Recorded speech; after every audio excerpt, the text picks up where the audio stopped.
보실 성경 말씀은 요한복음 12장 31절로 50절까지 보시겠습니다. 이제 이 세상에 대한 심판이 이르렀으니 이 세상의 임금이 쫓겨나리라. 44절 예수께서 외쳐 이르시되 나를 믿는 자는 나를 믿는 것이 아니요 나를 보내신 이를 믿는 것이며 나를 보는 자는 나를 보내신 이를 보는 것이니라.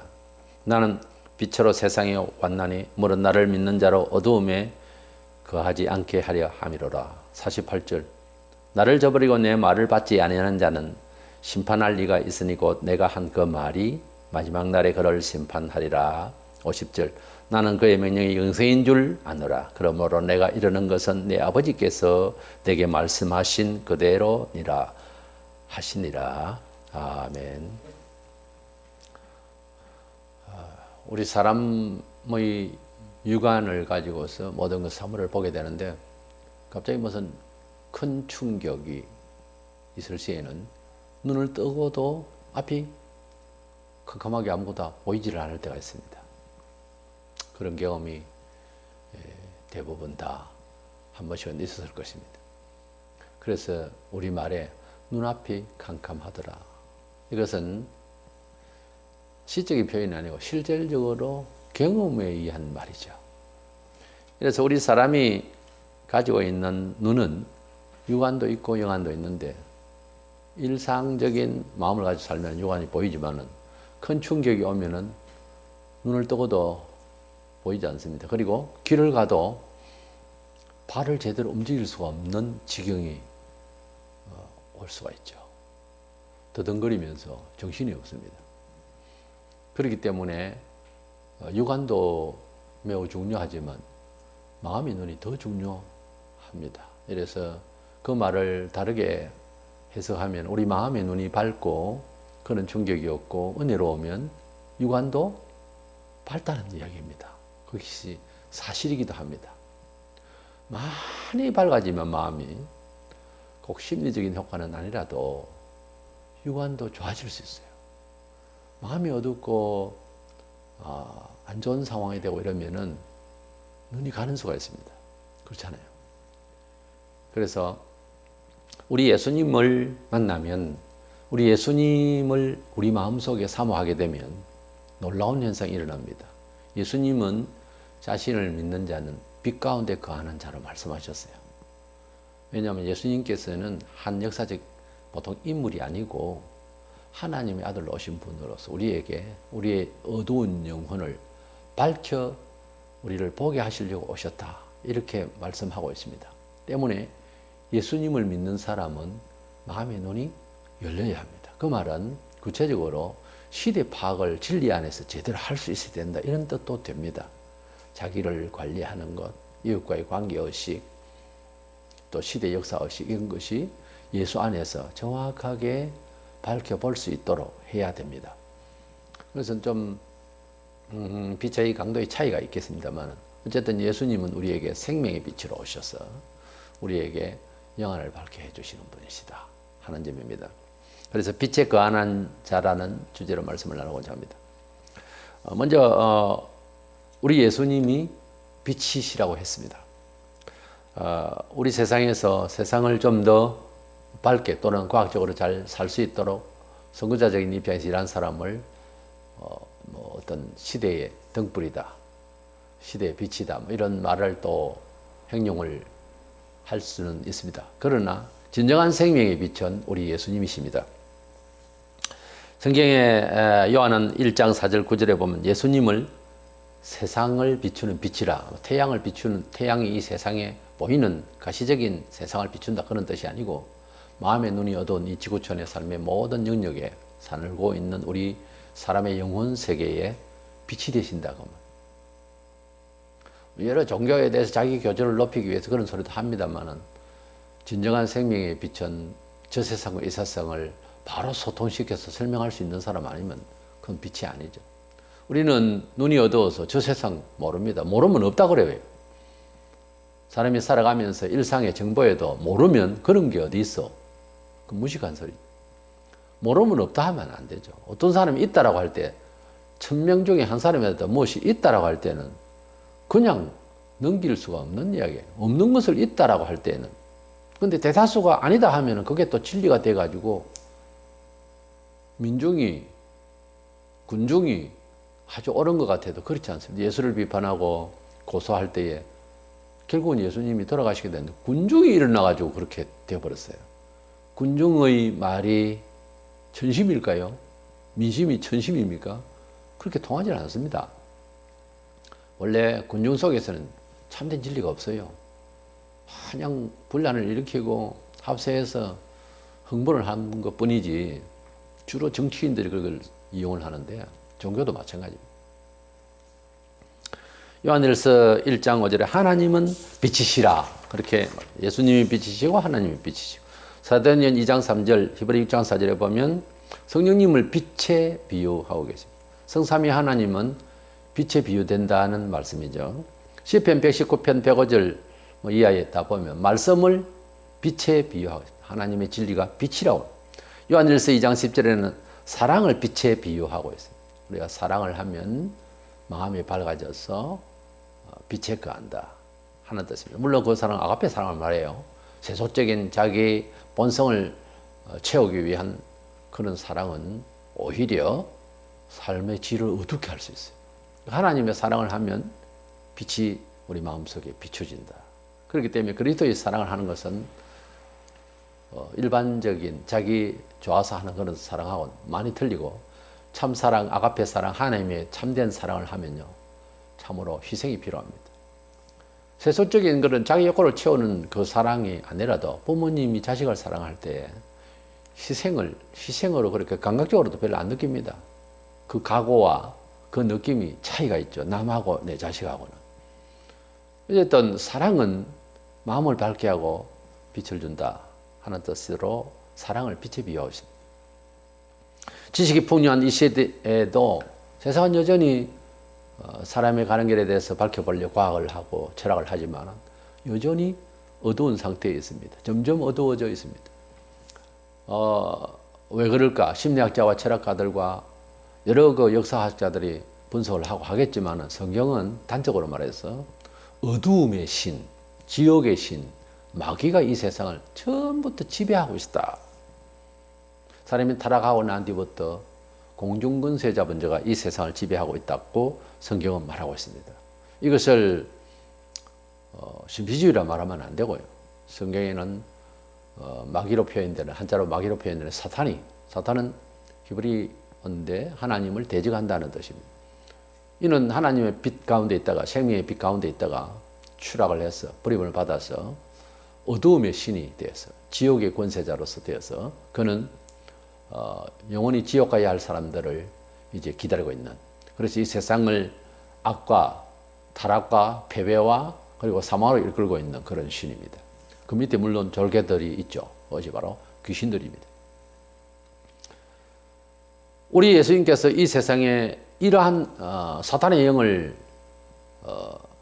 이제 이겨서 우리 모든 영혼들이 예수님의 이름으로 이 사탄의 어둠의 권세에서 나을 수 있도록 하고 노임을 받고, 그래서 예수님 앞으로 나와서 빛 가운데로 나와서 마귀의 지배를 근본적으로 받지 않도록 역사하신 분이십니다. 그래서 우리 예수님은 이 세상에 오셔서 요한복음 1장 5절에 빛이 어두움에 비추되 어두움이 깨닫지 못하더라 그랬는데, 우리 예수님께서 이 세상에 오셔서 첫 번째 유대인들을 향해서 빛이신 자신을 말씀을 하셨습니다만, 그들은 세상에 치우쳐서 예수님에 대해서 제대로 깨닫지를 못했어요. 기회는 왔는데 놓치는 그런 경우가 세상에도 많습니다. 우리 예수님께서 이 세상에 빛을 주러 오셨다는 사실의 복음을 들고 저 서양이나 유럽에서 우리 한국에 와서 복음을 100년 전에 그렇게 전도를 했을 때에 뭐 처음 들어보는 예수고 또 처음 듣는 삶의 패턴이고 여러 가지 본래 가지고 있는 민간신앙이나 우상숭배나 이런 것 때문에 충격이 많았습니다. 선교를 많이 당하게 되기도 하고 이랬는데, 우리 예수님이 갈 길을 보여주시고 참된 길이신 예수님께서 이 세상에 오시니 우리나라가 한 100년 만에 5천년 반만년 역선에 잠에서 깨어나서 완전히 다른 나라가 되어버렸습니다. 예수님을 지금도 믿는 자도 그렇고 더 많은 빛을 받으면 좋은 생활에 여건이 생기고 또 하나님께서 좋은 길로 선의의 길로 인도해 주시리라 믿는 것입니다. 요한복음 3장 19절에 이 세상에 예수님을 영접하지 않고 그 빛을 받지 않는 이유는요, 그 정죄는 이것이니 곧 빛이 세상에 와서 대 사람들이 자기 행위가 악함으로 빛보다 어둠을 더 사랑한 것이니라. 우리 예수님을 안 믿는 이유, 예수님이 우리 생활의 빛이요 인생의 빛이요 삶의 모든 빛이 되시는데 우리 주님을 영접하지 않는 것은 종교가 달라서 나는 못 간다, 이런 식으로 이야기한다든지, 바빠서 못 간다, 나는 종교가 필요 없다 등등 여러 변명을 하지만은 사람이 그 사람이 인품이 좋고 다 해도 사실은 그가 영적으로는 어두움을 좋아하는 사람이다. 그렇지 않다 하지만 안 그래요. 공자월 명자월 해도요, 얼마나 쿰쿰하고 어두운 부분이 있는지 지금 그런 소리 할 때가 아닙니다. 세상이 한 시대의 인물이지 아주 유능한 예의에 대한 좋은 이야기를 했지만 그거 가지고 인생 사는 건 아니거든요. 그래 우리 예수님께서는 빛으로 오셨습니다. 두 번째로는 우리가 그 예수님, 빛이 되신 예수님을 믿고 그야말로 빛 가운데 사는 사람이 되려면 어떻게 해야 되느냐, 하나님의 말씀대로 살면 빛 가운데로 살게 되는 효력이 경험이 될 것이고 또 확인이 될 것입니다. 우리가 사는 이 세상은 창세기 3장 이후로부터 어두운 영, 마귀의 영이 세속을 지배하고 있습니다. 에베소 2장 2절에 보면 공중근세 잡은 자라고 했는데 사탄이고 이 마귀를 말합니다. 세상 사람들은 그것을 부인하고 있지만은 사탄이 지배해서 스스로 헤어날 수가 없어요. 이래서 예수님을 믿지 않으면은 어떤 철학을 하고 어떤 공부를 하고 수도를 하고 종교를 가지고 해도 결국은 이 어두움의 생명의 빛을 찾을 수가 없을 것입니다. 이사야 57장 21절에 보면 내 하나님의 말씀에 악인에게는 평강이 없다 하였느니라. 이 세상에는 평강을 이야기하고 자신들의 어떤 주관적인 확신에 의해서 그런 말을 하지만은 평강은 없다 하는 점입니다. 사람들이 마음의 빛을 찾겠다고 뭐 종교를 선택하고 수도를 하고 뭐 여러 가지 합니다. 그러나 객관적으로 우리 삶에 빛된 생활이 오느냐, 그런 것을 생각할 수 있느냐, 안 되는 것입니다. 우리가 역사적으로 볼 때에 타 종교와 비교하고 또 그리스도의 인의 그 삶을 보면 기독교가 훨씬 다른 종교보다 우월하고 좋은 문화를 창출했다는 것을 봅니다. 왜냐하면 가는 길을 알고 제대로 된 빛된 길을 갔기 때문에 오늘날까지 기독교가 승리하고 있는 것입니다. 본문 32절에 내가 땅에서 들리면 모든 사람을 내게로 이끌겠노라. 예수님께서 내가 땅에 들린다고 하는 것은 십자가에 높이 매달린다는 것입니다. 그렇기 때문에는 모든 사람들이 주님을 믿는다고 모이게 될 것이다. 실제 주님께서 십자가로 돌아가시고 난 뒤에는 또 부활하시고 난 뒤에 제자들이 복음을 전할 때에 우리 죄를 위하여 우리에게 우리의 어두운 영을 밝게 하시기 위해서 속죄 제물로 돌아가셨다. 이것이 복음입니다. 그래서 주님 앞으로 나와서 죄 없는 사람이 어디 있어요? 제일 신기한 것은 교회를 다녔는데 한 번도 자기가 죄인이라는 줄 절박하게 생각을 못하고 교회를 나오는 사람이 있어요. 기가 차는 겁니다. 무슨 용기가, 무슨 고집이 그렇게 셉니까? 사람이 죄인인 줄로 모른다고 하는 것은 예수님을 믿는다는 것은 불가능해요. 원래. 그 논리적으로는 그렇는데 죄인인 줄로 잘 모릅니까? 아무도 감당을 못합니다. 그거는. 사람이 죄인이라는 것을 모른다. 애기도 아니고 어른이 돼가지고 그렇게 자신이 있다면 거의 신입니다. 신. 사람이 죄를 한 번도 안 짓고 하는 그런 죄인이 아닌 사람이 없다라고 성경은 분명히 말하고 있습니다. 이 사람들이 빛을 찾겠다고 난리를 쳐도 아무리 공부를 하고 연구를 해도 빛은 예수에게 있습니다. 예수님이 길이십니다. 예수님이 빛이십니다. 우리 예수님이 세상에 빛을 비추시기 위해서 오신 참 빛이십니다. 그래서 예수님이 십자가에서 못 박히시면 모든 사람이 주께로 돌아오게 될 것이다. 속죄하도로 돌아오게 될 것이다 하는 말씀을 하셨고 36절에는 너희에게 아직 빛이 있을 동안에 빛을 믿어라. 그리하면 빛의 아들이 되리라. 우리 예수님께서 이 세상에서 복음으로 이제 우리와 함께 하시고 우리에게 전달되고 있습니다. 그러나 주님께서 재림하시고 난 뒤에는 이 세상에서 구원의 기회가 없습니다.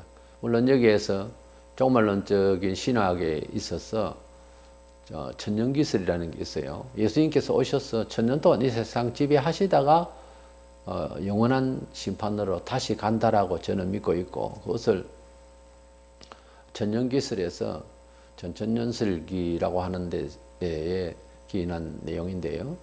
그런데 예수님께서 오시면은 어쨌든 심판은 이제 이미 이루어지고 된 거죠. 근데 구원의 기회가 없어요. 예수님이 재림을 하셔서 오시면 불신자가 살아 있어도 구원의 기회가 없어요. 빛이 있을 동안에 우리 주님이 있을 동안 이것을 좀 더 우리 일상의 생활을 보면은 구원받을 기회, 또 더 구체적으로 이야기하자면 예배 드릴 수 있는 기회, 감사할 수 있는 기회, 봉사할 수 있는 기회, 또 어떤 부흥회가 있거나 어떤 사경회가 있거나 하나님 말씀을 들을 수 있는 기회, 빛이 우리 속에 들어올 수 있는 기회들이 있는데 세상 쫓아서 살다 보면은 그 빛의 기회를 얻지 못한다면 아주 손해는 나 혼자 받는 겁니다.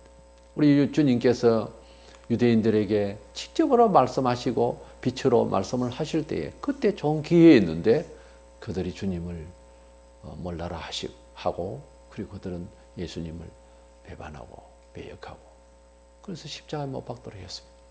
그러니 그 기회를 놓칠 뿐만 아니라 빛이신 예수님을 죽였으니 그 죄가 얼마나 크겠습니까?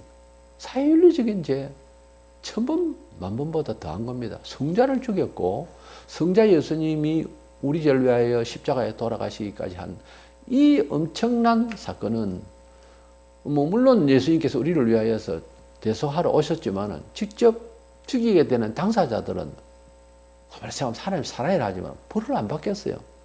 오늘날 신자들이 벌에 대해서 너무 관심이 없어요. 축복에 대해서만 신경을 굉장히 많이 써요. 그 축복에 대해서 신경 쓰는 것도 잘못하는 건 아니에요. 축복받기 위해서 뭐 또 다른 노력이 필요하다는 걸 또 함께 생각하면 좋겠지만 하나님 징계도 있다는 것도 아셔야 됩니다. 뭐 잘못되면 세상 그러려니 이렇게 하면 안 되죠. 하나님의 간섭 속에 있다는 걸 꼭 기억하시기 바랍니다. 유대인들이 빛이신 주님을 앞에 두고 믿지 못한 것은 43절에 사람의 영광을 하나님의 영광보다 더 사랑하였기 때문이라고 그랬습니다.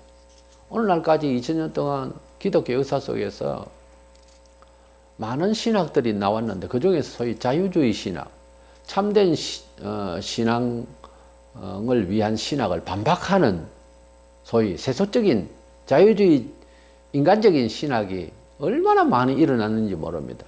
그 신학의 그 영향을 받은 사람은 꼭 보면 사람이 인간적이에요. 신앙생활. 그래서 독일로부터 시작해서 자유주의 신앙이라는 게 뭐냐 하니까 사람이 살아가는 사정에 예수님이 얼마나 도움이 될까 이렇게 연구한 거예요. 순종하고 감사하고 하나님 순종하는 것보다 하나님 말씀의 계시에 의존하는 것보다 계시가 내 생활에 타당성이 있느냐 이딴 식으로 생각을 한 거죠. 말하자면. 그래가지고 독일에서 뭐 몇십 년 안 걸렸습니다. 교회가 다 사그라져 버렸어요. 다 추락해 버렸어요. 지금 한국 교회도 마찬가지입니다. 무슨 사안이 있으면은 하나님이 지금 교회 중심으로 해결을 할 생각 안 하고 뭐 자기 본의로 다 생각을 하고 해결을 하려고 하니까 이게 문제가 안 풀리잖아요. 그러다가 교회는 세상에서 손가락질 당하고 빛을 발해야 될 이런 교회가 자꾸 어두움을 보이고 도저히 일어서지를 못하는 거예요. 나라가 지금 힘든데 이상한 정치인 때문에 그래도 교회가 아무 일을 못하고 있어요. 왜요? 교회 내부에 참 빛이신 예수님을 제대로 섬기지 못하고 있다 보니까 빛된 말씀, 생명의 진리의 말씀을 가지고서 지혜롭게 처신을 할 수 있도록 군면할 힘이 없는 거예요. 결국 세상은 마지막 때에 이 모양으로 살다가 심판을 받게 될 것인데 우리가 사람들이 심판에 대한 이야기를 할 때에 하나님이 이 세상을 심판하실 것이다. 이렇게만 이제 심판의 주인에 대해서만 이야기하지만 그러나 심판의 방식에 대해서, 심판의 그 기준에 대해서는 사람들이 생각을 안 해요. 심판의 기준이 뭔가? 48절에 나를 저버리고 내 말을 받지 아니하는 자는 심판할 리가 있으니 곧 내가 한 그 말이 마지막 날에 그를 심판하리라 그랬어요. 예수님께서 우리에게 주신 말씀이 결국 심판을 하게 될 것이라는 거예요. 하나님께서 심판하십니다, 물론. 그 심판을 그 아들 예수님께 다 맡기셨지요. 이 세상에 오실 때부터. 근데 예수님께 재림하시면서 심판하러 오시는데요. 예수님께서 갑자기 뭐 어떻게 심판할 것이다. 아니에요. 지금 성경 해석 잘해야 됩니다. 성경 따로 있고 예수님 심판 따로 있는 줄 알아요. 성경대로 아는 것은 불법이에요. 나 귀신도 쫓아내고 예수님은 귀신 쫓아냈다고 자랑하고 대단한 사람이 마태복음 7장 21절 23절에 보면은 능력을 행하고 예수 이름을 했는데 이 사람이 버림을 받는 경우가 발생해요. 왜일까요? 불법을 행한 자라고. 불법이 뭡니까? 주의 뜻대로 안 했다는 거예요. 중요한 것은 주의 뜻대로 안 해도 능력은 나가더라는 거지. 보통 평신도들은 능력만 나가면 하나님 뜻인 줄 알 수밖에 없는 처지이거든요. 그게 얼마나 위험천만한 얘기입니까? 능력주의, 기적주의는 처음부터 말이 안 되는 거예요. 다른 종파에도 이적과 기적이 일어납니다. 예수 이름을 덜먹였다고 해서 그건 아니에요. 주여 주여 하지만 속으로는 욕심이 가득해가지고 엉뚱한 생각을 갖고 있는 그런 부흥 강사 중에서 수없이 우리나라에 그런 사람이 그러다가 이단이 되고 교주가 되고 그러는 겁니다. 능력이 나가요. 능력이 나가니까 놀라는 거죠. 그건 예수 이름 이야기하지. 그럼 됐죠. 라고 가다가 보면 돈이나 착복하고 이상한 그런 인간들이 되어버립니다. 그런 멀쩡한 개신교 안에서 목사들이 많습니다. 참 위험합니다. 이 말세의 성도들은 눈을 뜨고 제대로 깨달아야 됩니다. 우리 예수님께서는 하나님의 말씀을 받아서 이 세상에 오셨어요.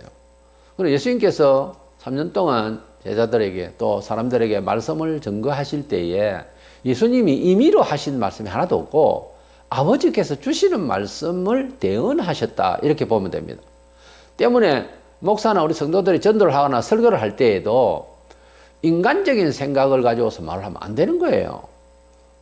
예를 들어서 다른 나라에 우리가 주재하고 있는 대사가 국내의 일을 알리려고 할 때 자기 생각을 넣으면 안 되잖아요. 대한민국에서 얘기하고 있는 그리고 새로운 어떤 특별한 담화문이나 이것을 알릴 때에 그대로 알려야 될 것 아닙니까?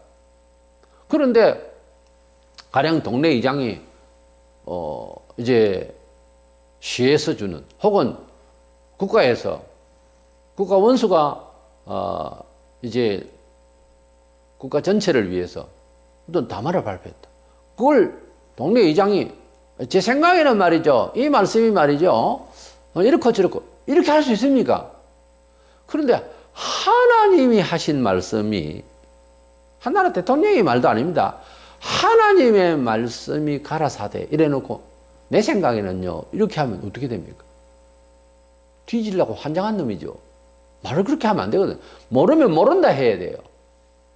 유명한 정통신학자 박윤선 박사님은 신구약 주석을 제가 다 읽고 프리노트를 하고 그랬는데 그분의 특징에 대해서 말하면 내가 확실히 알고 있습니다. 너무너무 겸손한 분이세요.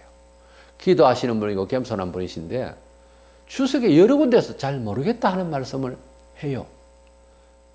식견이 있다 하고 학자라는 사람이 모르겠다는 말 자존심 때문에 잘 안 하거든요. 근데 그분은 잘 모르겠다고. 모르고 모르겠다고 하셨어요. 그것이 정상이에요. 혹시 아셔도 개인적으로는 어렴풋이 이해를 하겠는데 그까지는 공유할 수 있는 부분이 아니라 싶어서 아마 모르겠다라고 하신 걸 알고 있어요, 저는. 우리가 하나님 앞에서 뭘 다 아는 것 같아도 모릅니다. 맹탕입니다. 때문에 하나님 말씀을 받았을 때는 그 말씀대로 말을 하고 지키려고 하는 것이 제일 현명한 방법이에요. 여러저러 굴리면 안 됩니다, 하나님 말씀을. 예수님은 아버지께서 주시는 말씀 그대로만 했어요. 행동거지도 10분 초를 따져서 아버지께서 원하시는 대로 행동을 하신 그런 흔적에 또는 말씀들이 여기저기 많이 나와요. 금방 그렇게 행동하실 건데 왜 저러지 싶은데도 아버지께서 이끄시는 대로 사셨다니까요. 보면 50절에 보면 나는 예수님께서 하신 말씀입니다. 나는 그의 명령이 아버지의 명령이 영생인 줄 아노라. 예수님은 아버지께서 말씀을 순간순간 계속 주실 때에 그 말씀을 명령으로 들었다고 그랬어요. 명령으로 듣는 거하고 예사로 말하고는 다르잖아요. 예수님은 아버지께서 주시는 말씀을 들으실 때 명령으로 들었다니까요. 그러니까 그 명령이 윤리나 사회적인 이런 도덕 가치가 아니라 생명인 줄 알았다는 거예요. 하나님의 말씀이, 계명이, 명령이 탁 떨어지면, 내리에 들리면은 이것은 목숨을 걸고 지켜야 하는 영생의 영원히 원하시는 말씀이다. 여기서 여지부동으로 여기서 어떻게 내가 반박할 수가 없는 말씀입니다. 그런 말씀으로 딱 듣고 지켰습니다. 그렇게 우리도 살면 반드시 하나님께서는 역사를 하신다는 거죠. 그렇게 안 하니까 그런 거예요. 안 되는 거예요. 우리가 만난 이 세상은 정보가 하루에도 엄청난 산더미처럼 제입니다. 그런데 복음을 들을 기회도 또 옛날보다 참 많습니다. 이 네트워크가 돼가지고 뭐 핸드폰으로도 얼마든지 복음을 들을 수 있는 기회가 있어요. 그런데 세상은 개져가고 있어요. 이런 현상이 하나님의 말씀 온 책방에 성경책이 팔리고 해도 왜 역사가 없는가? 하나님의 말씀인 이 말씀을 심판기준으로 삼지 못하고 생명에 빗댄 생명의 말씀으로 여기지를 못하면 아무 소용없어요. 집에 재놔도 성경책만 가득 집에 재우고 벽지를 다 붙여놔도 안 읽고 은혜 안 받으면 소용없는 거예요. 우리는 주님처럼 진리를 들을 때에 우리는 주님의 말씀을 읽을 때에 그냥 한 경을 읽는다기보다 명령으로 들어야 돼요.